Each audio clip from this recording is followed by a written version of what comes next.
Hello, and welcome to the Self Project Podcast.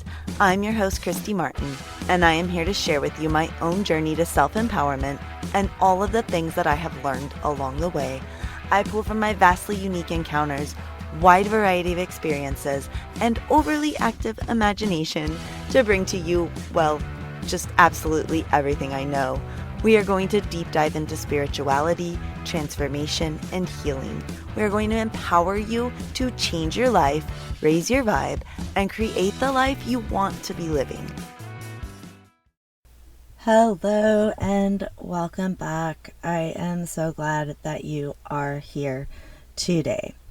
I wanted to just start off by saying I did pull down the last podcast after some talks with my husband where he brought up some really great points and helped me kind of step back and reevaluate where I'm deconstructing beliefs and being angry and defensive about it and showing up with a bit of a chip on my shoulder to talk about it. So after re-listening to my own podcast, I'm like, I need to pull this down because this isn't the message that I want to be spreading. I want to be spreading more of a message of love and, sharing and helping others, not attacking. So I went ahead and pulled that because I want a chance to sit on it and reevaluate and come back at it with a different approach and a different attitude about it. So with that being said, I am still in the closet. If we have a lot of interruptions and the sound quality is terrible and keeps changing around, bear with me. We are still in quarantine, and we started back to school this week, but distance learning. So I have the kids here, and they've already popped in after a minute for a snack because children get very hungry. So I have learned that during quarantine as well.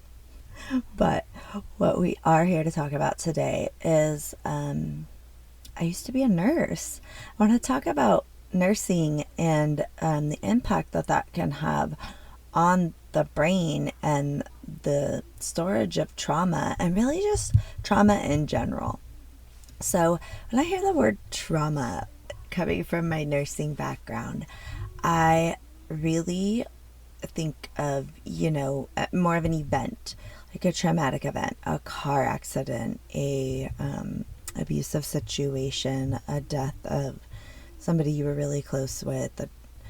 I think of a traumatic situation such as something like that.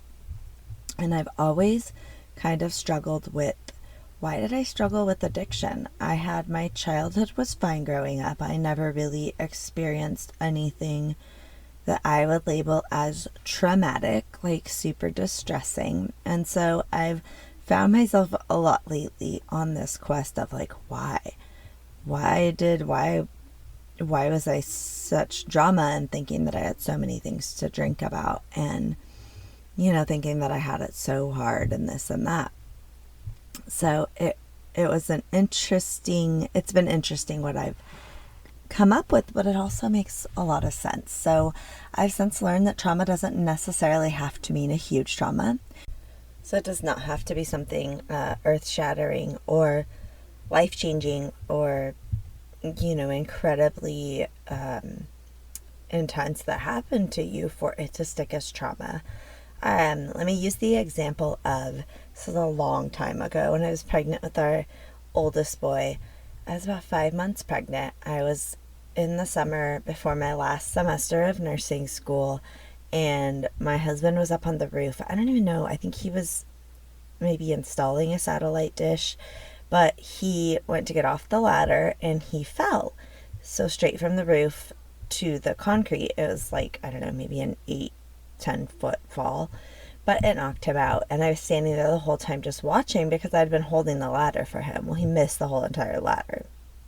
And that just that event stuck with me for so long to still now, when he gets on the roof of the house, I am triggered into that memory of him falling and just this panic, to the point where I told him, I can't watch you when you get up on the house. Somebody else has to help you.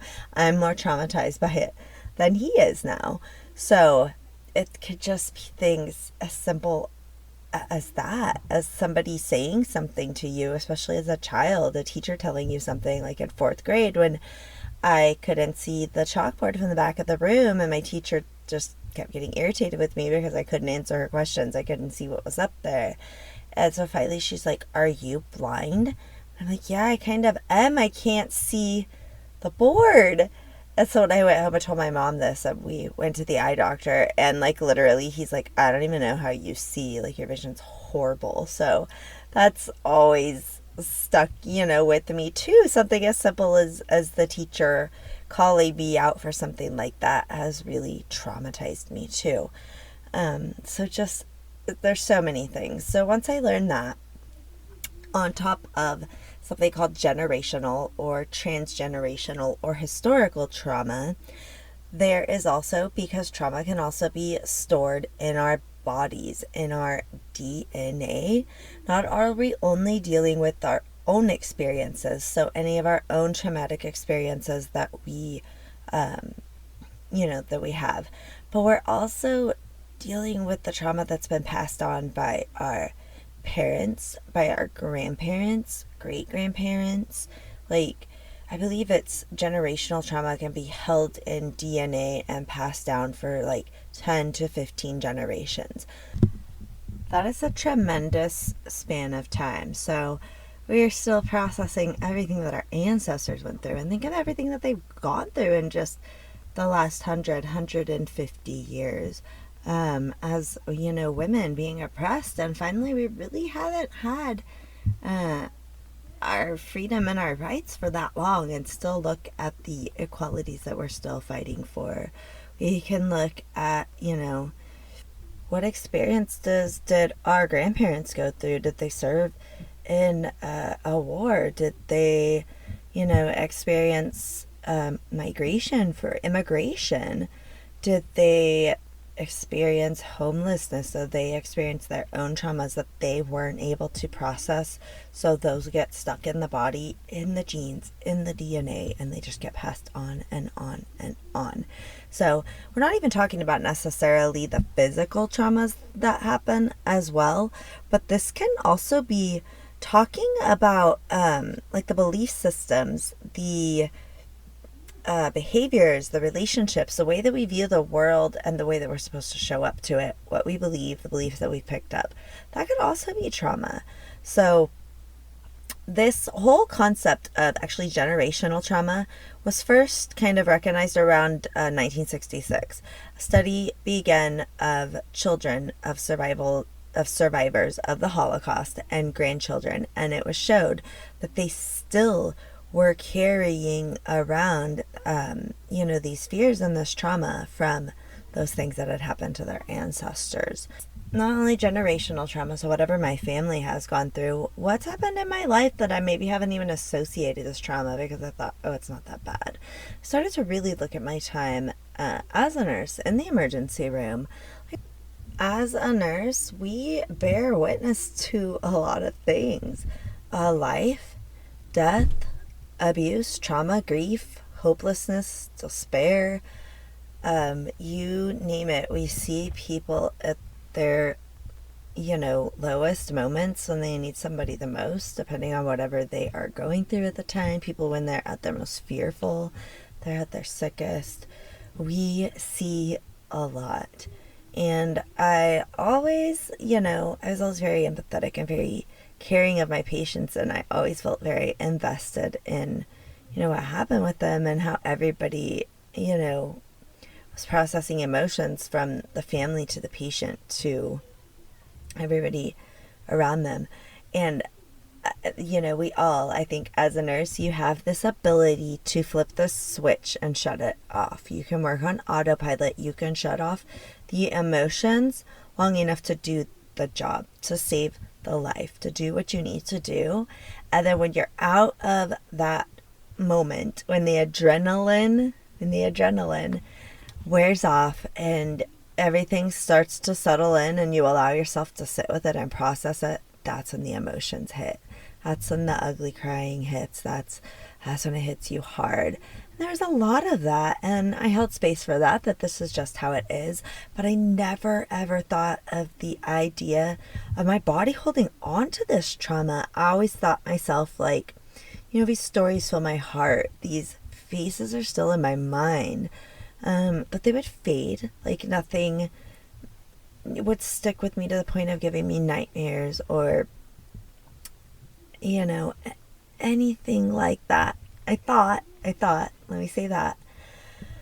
So I didn't understand at the time all the ways which we can hold on to trauma and absorb trauma and in which trauma can occur to us. And then I really started looking and I'm like, holy cow, like there's a huge statistic of nurses. 1 in 4 nurses suffers from post-traumatic stress disorder. That's incredible. But it really makes a lot of sense because if you think about, all the things that nurses are witnessing, they are necessitating people, controlling bleeding, having end-of-life discussions. And often we're not always thanked for these things that we're doing because we're surrounded by a lot of emotion, and you get to be the one that absorbs all of that. So if you ask, like we talked about the flipping of a switch, it's that disengagement, detachment, withdrawal, disconnecting. As a nurse, really any healthcare professional, a physician, a nursing assistant, you almost have to disconnect to be able to just handle that amount of human suffering or trauma or the tragedy that you see, the sights that you might see. You have to learn to dissociate. And then the problem with that is, once we walk away, are we completely reintegrating, or are we choosing to stay in that dissociated state, moving on through the rest of our lives? So the greatest examples where I've seen nursing, trauma from that show up into my everyday life is really popped up with my children. For example, it is very, very difficult to take them out on the lake for me. Just a fun day of, renting a houseboat and swimming and jumping off the top of the boat and let's get a speedboat and a jet ski. And that sounds so fun, right? You guys, I'm an anxious mess. The entire time I'm just seeing life jackets failing, a kid jumping in underwater and slipping out of his life jacket that is fully secured and there's no way that puppy's coming off. But what if because of all those years of drownings or near drownings that I've seen where mom and dad turn their back, I just turned my back for a minute and and they were gone. And that's all that I would see in my head is oh my God, they're not coming back up. Oh my God, they're going to jump off this boat and catch the, the rotor in the back and it's chop a leg off. That's all. As they're playing and they're having fun, I'm sitting there replaying these scenes in my mind, just anxious and oh my God, where did he go? With my husband, I'm I can't count them all. I can't see all 5. I only see 4. And he's chill, he's right over there. Or he's drifting too far away. And I can't even tell you how many times I've sent my poor husband into this panic rescue mode of oh my God, they're drifting away. And I'm in a hot mess express, to the point where my mom's telling everybody, she's we can't boat anymore for any get together because it's just not fun for anybody. And I come in and then end the day just traumatized, extra double traumatized, because all I spent that whole time doing was imagining all the ways in which they were going to slip away from me, which I was going to be on the other side, on the flip side. And that's 100% from all the things that I have seen relating, again, to drownings, near drownings. There's, when we get up too high, we recently went on a trip to the beach and we were kind of up on these bluff cliffs kind of things. They weren't super high, but all my heart's just racing, and all I can think is, oh my God, if they just slip on that pile of rocks, if they step too close, they're gone. And that's all I can think is don't get too close, you're gone. And I started to watch around me, and my 10-year-old it just kind of came to me in some distress, and he's like, I can't watch them. They're too close to the edge. And I'm like, oh my God. My years of doing this, they've picked up on this. While I'm thinking that I've been shielding it well, they're picking up on my energy. They're picking up on my anxious energy and picking up me telling my husband, I can't watch it. Can I please stand back while you stand on the edge of this cliff with them? Because all I'm seeing is them falling and they're clutching the back of their shirts. And they've picked this up. I haven't had to say a word and they picked it up from me. And it's again, like, I can't enjoy myself. I can't enjoy the scenery because all I see is them slipping and falling. We go on a cruise ship. Don't lean over the rail. Don't get too close. All I see is me losing you. And whoa, it's really taken me all these years to go like, whoa, I do have some trauma regarding my career, my 10 years that I spent in the emergency room. I do have trauma. All the things that I've seen. Here's how it's translating over. Completely fearful to let my children experience anything because of the fear of losing them. So it's really powerful. And we don't realize these things. So wondering then, like, this really took me on a quest of looking at my drinking patterns, because I really thought that my drinking started stemming from after I had gastric bypass. Because I thought, oh, well, I can't eat anymore. I had just had an addiction transfer from food as comfort to now alcohol because I couldn't eat. And always thinking that, okay, if we take the substance away, then it's going to get better. Because once I stopped drinking, I was able to, stop drinking. But I was smoking like a train. So I transferred over to tobacco, which is going to kill me as well. Just not quite as quickly as, as on the path to. It's not quite as all destructive as alcohol was for me, but it just kept transferring and transferring and transferring, and it's like, heck no, we gotta stop and look at the underlying problem. What is the underlying problem? And that was something that I never tackled until recently. So yeah, while I was sober for 3-4 years, I was still using other things to hide the trauma and the anxiety and all the things that I had not processed, that I had stored in my body, all of the emotions I wasn't letting, all of the things I wasn't letting myself process by basically telling myself, like, no, you're fine, you're ridiculous, you're fine. My body and my inner child is just like screaming, like, acknowledge that this like traumatized us. Like, who cares that if your ego thinks that's not a big deal? Like, this traumatized you and it's okay.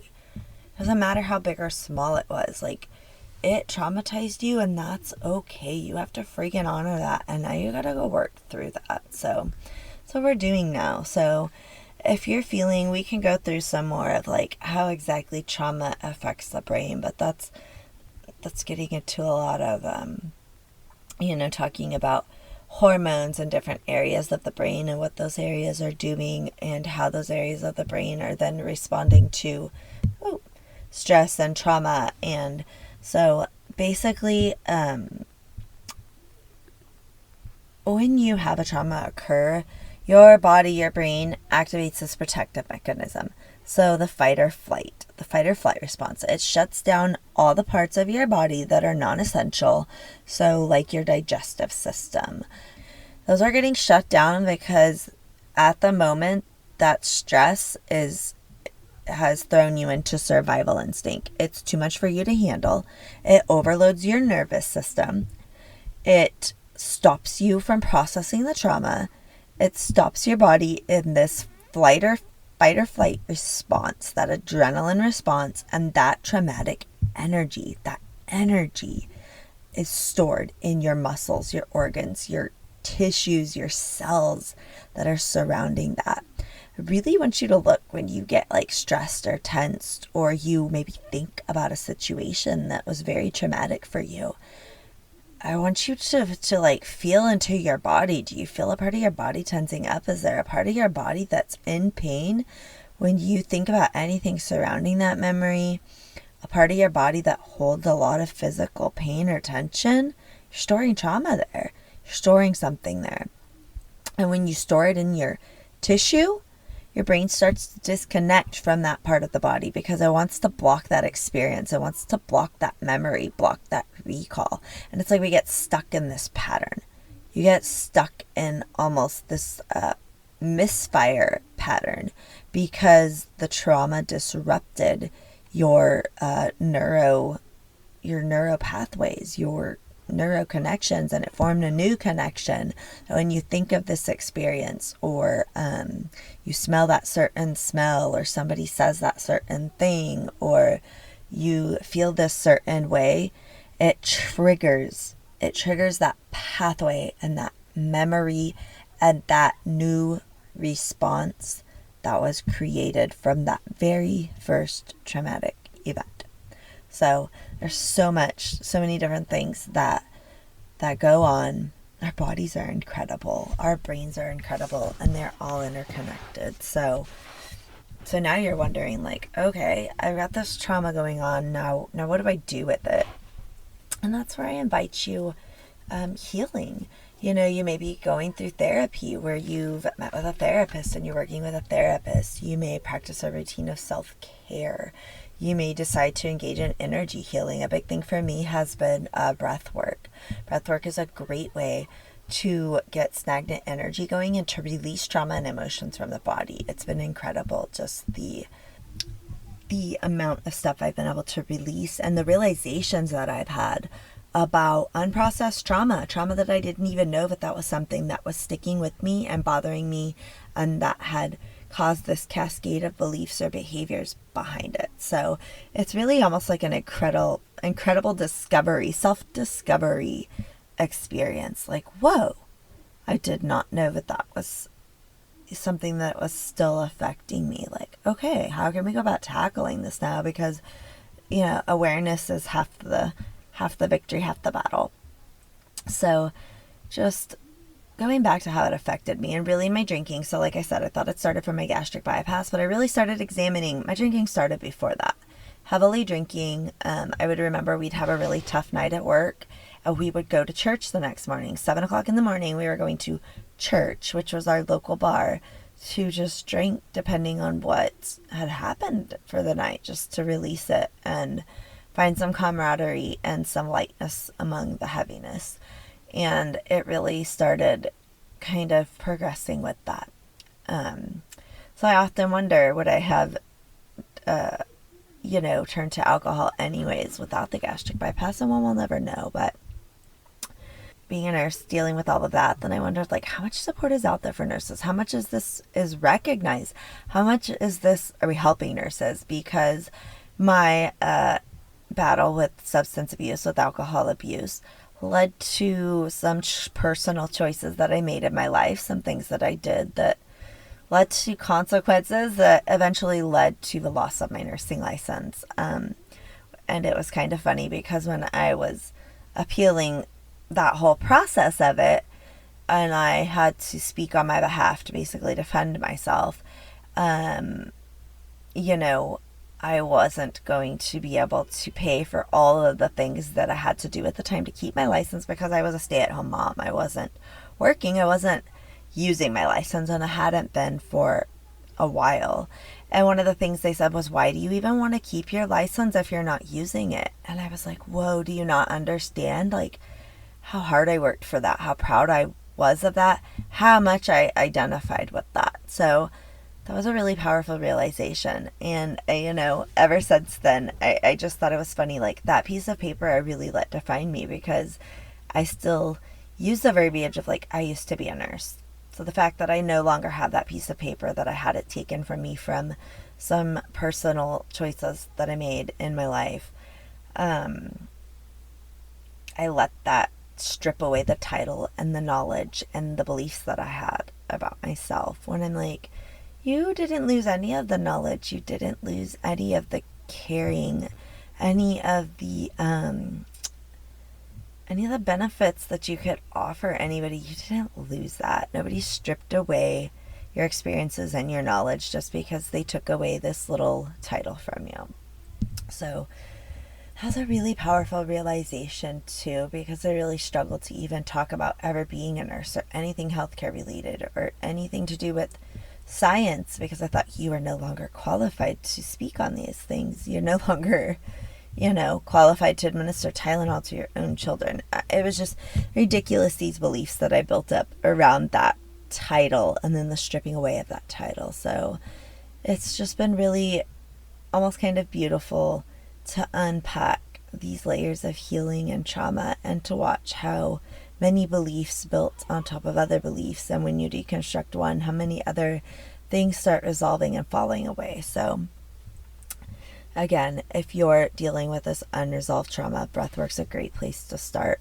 Therapy, I do a lot of journaling around it, a lot of journaling prompts, a lot of just examining and diving into it. Oh, that triggered me. Why do I feel this way? Getting to the bottom of it, asking yourself why. Why is that bothering me? Why am I responding this way? Why do I feel like I need to drink to stop thinking about these things? Why am I feeling, burnt out? Why am I feeling emotionally numb? Why am I not feeling satisfied? So just lots of questions to ask yourself to reflect on. And then, of course, I also really love something called emotional freedom technique. And I have demonstrated a little bit of that over on my Instagram account. If you go follow me there, you can find that in the show notes. I also really love Reiki healing. So everything that I'm using, holistic healing. I was on antidepressants for a while during my substance abuse, and I hated them. It was great because I didn't care, it numbed everything, but I didn't care about anything at all. I went from the extreme of feeling everything, feeling every emotion, feeling it all over my body, to feeling nothing. And it wasn't a place that I wanted to stay. So yeah, there's a lot of different ways that you can unpack and unprocess the trauma. I think that it's just really important that you find something that works for you. So if you found that you resonated with that at all, or if you're wondering if you have some unprocessed trauma, or there's just something that's sticking with you that you can't shake and it's showing up and affecting other or all areas of your life, then definitely reach out and let's talk about, what's going on and how you can clear that, because there's a lot of different ways to go about it and every person is different.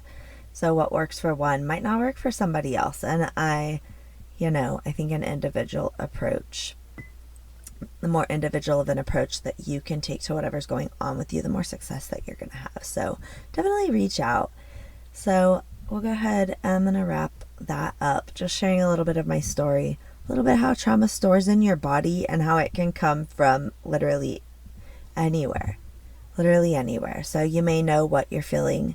You may know what your traumas are, and you may not, and that's okay. So I hope you guys enjoyed this week. I hope that you are able to take away a little bit of something that's going to help you. And I will see you guys again next time.